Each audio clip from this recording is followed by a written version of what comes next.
जय हिंद। आप सभी साथियों का स्वागत है आपके अपने YouTube channel Jha exam page पे। मैं आपके साथ राकेश झा। साथ ही ये वीडियो आपके लिए बहुत ही ज़्यादा महत्वपूर्ण है। आपसे गुजारिश है कि वीडियो में शुरू से अंत तक जरूर बने रहना। जो मेरे दोस्त बिहार पुलिस, यूपी पुलिस या फिर किसी भी स्टेट लेवल की एग्जाम की तैयारी करते हैं जिसमें हिंदी से प्रश्न पूछा जाता है, आप एक एक करके प्रश्न को देखना, सीखना, समझना। चलते हैं हम पहले प्रश्न पे। पहला प्रश्न क्या बोल रहा है? कहता है अशुद्ध वर्तनी का पहचान कीजिए। इसमें ना अशुद्ध वर्तनी का पहचान करने के लिए बोल रहा है। पहला में अशुद्ध वर्तनी का, यहाँ पे ऑप्शन दिया हुआ है A number, B number, C number, D number. आपसे पूछ रहा है जो इसमें से कौन सा अशुद्ध है। अशुद्ध कहने का मतलब कौन सा गलत है। तो मनोकामना जो है ऑप्शन ए नंबर का, ये क्या है? गलत है। यहाँ पे अपना आंसर क्या हो जाएगा? ए नंबर ऑप्शन। जो गलत है वही अपना क्या होगा? आंसर होगा। तो यहाँ पे ए नंबर ऑप्शन क्या हो जाएगा? यहाँ पे सही हो जाएगा। चलते हैं हम दूसरे क्वेश्चन पे। दूसरा क्वेश्चन है साथी, अशुद्ध वर्तनी का पहचान कीजिए। वही बात है, अशुद्ध मतलब जो गलत है उसका क्या करना है? पहचान करना है। ए नंबर ऑप्शन में दिया हुआ है उभचुभ, बी में ऊंचाई, सी में उन्नति, डी में उभय। तो आपको पहचान करना है जो कौन सा गलत है। तो ध्यान देना, यहाँ पे जो है तो क्या गलत है? यहाँ पे आपको ऊंचाई, बी नंबर ऑप्शन ऊंचाई गलत है। आपके मन में ये आता होगा जो उन्नति ऐसे भी लिखते हैं, नो संयुक्त और तो उन्नति। ठीक है, ये टाइपिंग का है प्रॉब्लम, इसलिए ऐसे वाले 9 आ गया है। तो यहाँ पे जो गलत है वो क्या है? बी नंबर ऑप्शन अपना क्या हो जाएगा? सही हो जाएगा। यानी ऊंचाई क्या है? अशुद्ध वर्तनी में लिखा हुआ है। चलते हैं हम अगले प्रश्न पे। कहता है उचित संधि विच्छेद कीजिए। ध्यान से समझना, तीसरे नंबर का क्वेश्चन। संधि विच्छेद करना है, किसका करना है? तो देवालय का। यहाँ पे 4 ऑप्शन दिया हुआ है, देव जोरालय, देवाजोरलय, देव जोरालय, देवाजोरालय। तो साथी आप बताना जल्दी से जो क्या होगा, खुद बनाने का प्रयास करना। देवालय का संधि विच्छेद क्या होगा? देव प्लस आलय, या फिर देवा प्लस लय, या फिर देव प्लस आलय, या फिर देवा प्लस आलय। तो यहाँ पे क्या होगा? देव का संधि विच्छेद देव जोर आलय, देवालय। देव मतलब भगवान, भगवानों, और आलय मतलब घर। तो देवालय का संधि विच्छेद होगा देव प्लस आलय। चलते हैं हम अगले प्रश्न पे। कहता है सरस्वती शब्द का पर्यायवाची क्या है? सरस्वती शब्द का पर्यायवाची क्या है? सरस्वती शब्द का पर्यायवाची क्या है? ध्यान से समझना, चौथे नंबर का क्वेश्चन। सरस्वती शब्द का पर्यायवाची, जिसको समानार्थी शब्द भी बोलते हैं, ये आपको बताना है।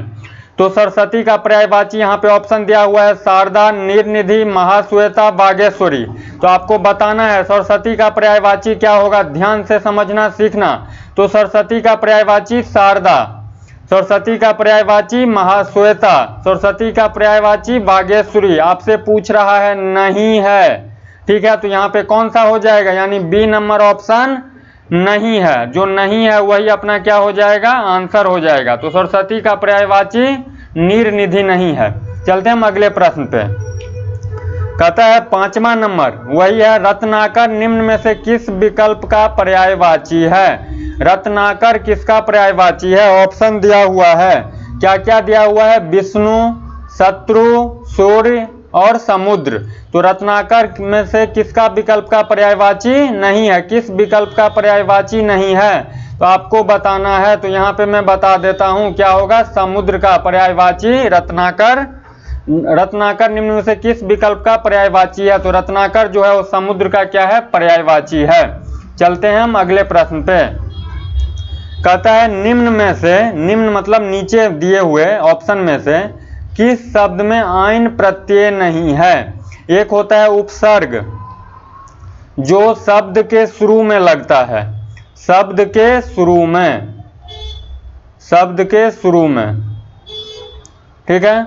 और एक होता है प्रत्यय, प्रत्यय जो शब्द के अंत में लगता है। कहाँ पे लगता है? अंत में। तो आपसे प्रत्यय से पूछ रहा है निम्न में से किस शब्द में आइन प्रत्यय नहीं है? तो देखो हलवाइन में क्या है? आइन है। ललाइन में आइन है। पंडिताइन में आइन प्रत्यय लगा हुआ है। लेकिन सुनारिन में क्या है? आइन प्रत्यय नहीं लगा हुआ है, जिस कारण से ये ऑप्शन डी अपना क्या होगा? सही होगा। चलते हैं हम अगले प्रश्न पे। कहता है विलोम शब्द का चयन कीजिए। विलोम मतलब उल्टा, उल्टे शब्द का चयन कीजिए। चयन मतलब चुनना, इसका चुनना है। अनायास का क्या होगा? अनायास का विलोम क्या होगा? ध्यान से समझना। आभास दिया हुआ है, अचानक दिया हुआ है, सायास दिया हुआ है, प्रयास दिया हुआ है। आपके मन में जल्दबाजी में ये आ जाता होगा जो आयास अनायास का क्या होगा, अचानक हो जाएगा, लेकिन ये बिल्कुल गलत है। अनायास और अचानक समानार्थी शब्द है, एक दूसरे से मिलते हैं, ठीक है। तो यहाँ पे क्या हो जाएगा, सायास, यानी अनायास का विलोम क्या हो जाएगा, सायास। सी नंबर ऑप्शन अपना क्या होगा, सही होगा। अनायास मतलब होता है अचानक, कभी कभी। कहता है विलोम शब्द का चयन कीजिए, ये भी वही है। स्वाधीनता का आपका उल्टा चयन करना है। परतंत्रता होगा कि पराधीनता होगा कि निर्बद्धता होगा कि परवशता होगा। स्वाधीनता का विलोम आपको बताना है। विलोम मतलब मेरे दोस्त उल्टा, विलोम मतलब उल्टा। स्वाधीनता का विलोम क्या है, परतंत्रता, पराधीनता, निर्बद्धता, परवशता। तो स्वाधीनता का विलोम क्या होगा, पराधीनता, यानी बी नंबर ऑप्शन अपना क्या हो जाएगा, सही हो जाएगा। चलिए अगले प्रश्न पे। कहता है घाट घाट का पानी पीना मुहावरे का क्या अर्थ है, ये आपको कमेंट करके बताना है, ठीक है। यहाँ पे 4 ऑप्शन दिया हुआ है, आपको कमेंट करके क्या करना है, बताना है। घाट घाट का पानी पीना मुहावरे का सही अर्थ क्या होगा, अलग अलग परिस्थितियों का अनुभव होना, या फिर बी नंबर ऑप्शन विरोध करना, या सी नंबर ऑप्शन कई स्थानों की पानी की जांच करना, या डी नंबर ऑप्शन समझदारी से काम करना। ये आपको कमेंट करके बताना है कौन सा ऑप्शन सही है। चलते हैं हम अगले प्रश्न पे। कहता है विलोम शब्द का चयन कीजिए, वही बात, विलोम मतलब उल्टा। उपेक्षा का विलोम आपको बताना है। परीक्षा होगा, कतई नहीं होगा। भिक्षा, अपेक्षा, अनुपेक्षा में से आपको बताना है इसमें से क्या होगा।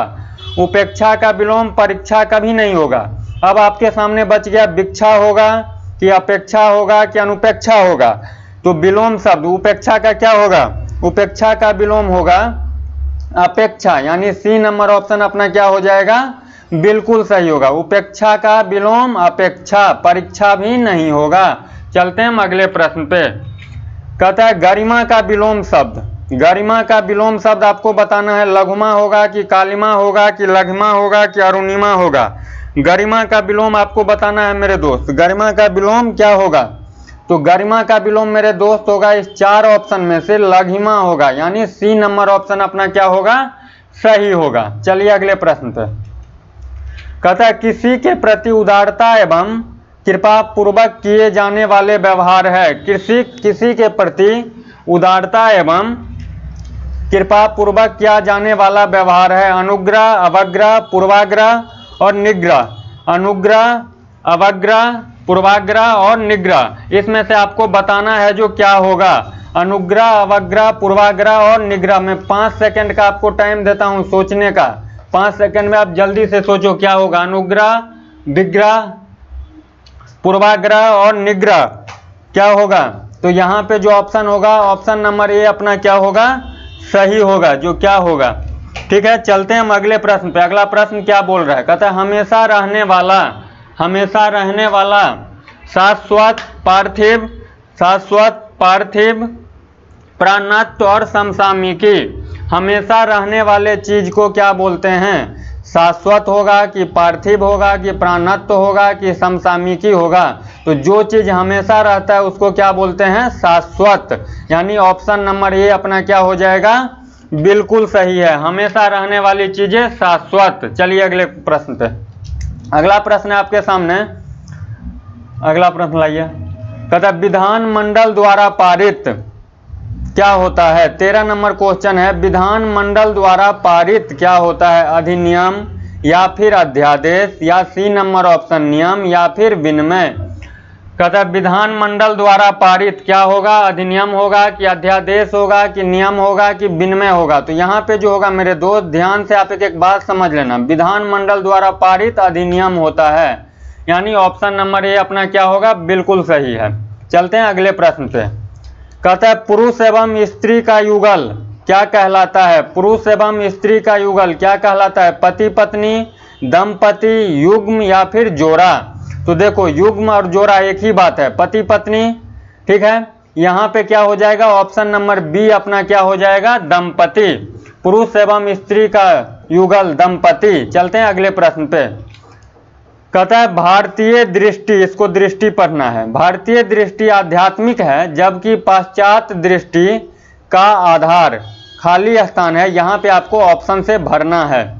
कहते हैं भारतीय दृष्टि का आध्यात्मिक है जबकि पाश्चात्य दृष्टि का आधार डैश है। विभाजन होगा कि पदार्थवादी होगा कि निरीश्वरवादी होगा कि भौतिकवादी होगा। 5 सेकंड का आप टाइम लो और जल्दी से सोचो और बताओ। कहता है भारतीय दृष्टि का आध्यात्मिक है जबकि पाश्चात्य दृष्टि का आधार डैश है। तो यहाँ पे जो करेक्ट आंसर होगा ऑप्शन नंबर डी, भौतिकवादी। चलते हैं अगले प्रश्न पे। इस क्वेश्चन को ध्यान से देखना, 16 नंबर का। कहता है स्वच्छ जल के अभाव में हमें, ठीक है, उसके बाद है खाली स्थान, हमें के बाद है खाली जगह, उसके बाद है जल, जल, हमें के बाद है खाली जगह, उसके बाद जल, पीकर ही प्यास बुझानी पड़ती है। स्वच्छ जल के अभाव में हमें डैश जल पीकर ही प्यास बुझानी पड़ती है। तो यहाँ पे शीतल, दूषित, तप्त, कृष्ण। तो ध्यान से समझना, इस ऑप्शन में से क्या होगा। शीतल मतलब होता है ठंडा, तप्त मतलब होता है गर्म, दूषित मतलब होता है गंदा, ठीक है, कृष्ण मतलब होता है काला। ध्यान से समझना। तो स्वच्छ जल, स्वच्छ का जल के अभाव में हमें क्या होता है, दूषित जल पीकर ही प्यास बुझानी पड़ती है। यहाँ पे ठंडा गर्म नहीं करना। स्वच्छ जल के अभाव में हमें गंदा पानी पी करके अपनी प्यास बुझानी पड़ती है, यानी ऑप्शन नंबर बी अपना क्या हो जाएगा, सही है। चलते हैं अगले प्रश्न पे। 17 नंबर क्वेश्चन है आपके सामने मेरे दोस्त, देखना ध्यान से। कहता है उसका हृदय इतना कोमल है कि मित्र तो क्या, वह अपने डैश को भी चोट नहीं पहुंचा सकता है। चोट मतलब हानि पहुंचा सकता है। सहयोगी बोलते हैं साथ रहने वाले, रहने वाले, सहयोगी। शत्रु का पता ही होगा, विपक्षी। जैसे बीजेपी पार्टी अभी क्या है, सत्ता में है, कांग्रेस पार्टी अभी विपक्ष में है। तो यहाँ पे क्वेश्चन है उसका हृदय इतना कोमल है कि मित्र तो क्या, वह अपने शत्रु को भी चोट नहीं पहुंचा सकता है। यहाँ पे सी नंबर ऑप्शन क्या हो जाएगा, सही हो जाएगा। चलते हैं हम अगले प्रश्न पे। कहता है सामिष भोजन की तुलना में, ध्यान से समझना, सामिष भोजन की तुलना में डैश भोजन स्वास्थ्य के लिए लाभप्रद माना जाता है। यहाँ पे आमिष है, स्वच्छ है, संतुलित है, निरामिष है। यहाँ पे आपको उल्टा इसका करना है। सामिष का उल्टा क्या होता है, निरामिष। सामिष का उल्टा निरामिष। तो सामिष भोजन की तुलना में निरामिष भोजन स्वास्थ्य के लिए लाभप्रद माना जाता है। तो यहाँ पे डी नंबर ऑप्शन अपना क्या हो जाएगा, एकदम करेक्ट हो जाएगा। चलते हैं हम अगले प्रश्न पे। कहता है 19 नंबर, प्रत्येक के लिए उपयुक्त अर्थ वाले विकल्प चुनिए। घी के दिए जलाना, इसका मतलब क्या होगा, रोशनी करना या फिर पूजा करना या फिर खुशी मनाना या फिर धनवान होना। घी के दिए जलाना, आप खुद सोचो समझो। घी के दिए जलाने का मतलब होगा खुशी मनाना, यानी ऑप्शन नंबर सी अपना क्या हो जाएगा, सही है। चलते हैं अगले प्रश्न पे। कहता है आम के आम गुठलियों के दाम, बहुत ही फेमस, ठीक है, कितने बार पूछा गया है। आम के आम गुठलियों के दाम, इसका क्या होगा, जिसमें सब लाभ ही लाभ हो, ये होगा। या फिर बी नंबर ऑप्शन है आम और गुठलियां खरीदना, या फिर सी नंबर ऑप्शन आम खरीदकर गुठलियों को बेचना, या फिर डी नंबर जिसमें सब हानि की हानि हो। तो ऐसा नहीं करना है, आम के आम गुठलियों के दाम। यहाँ पे जो करेक्ट आंसर होगा जिसमें सब लाभ ही लाभ हो, आम के आम गुठलियों के दाम। दोस्त मेरे यदि इस वीडियो से थोड़ा सा भी सीख मिला हो तो निश्चित रूप से SUBSCRIB सब्सक्राइब कर देना, वीडियो को लाइक कर देना, कमेंट करके मुझे बता देना, COMMENT कमेंट करके मुझे बता देना। तब तक के लिए बाय बाय, जय हिंद।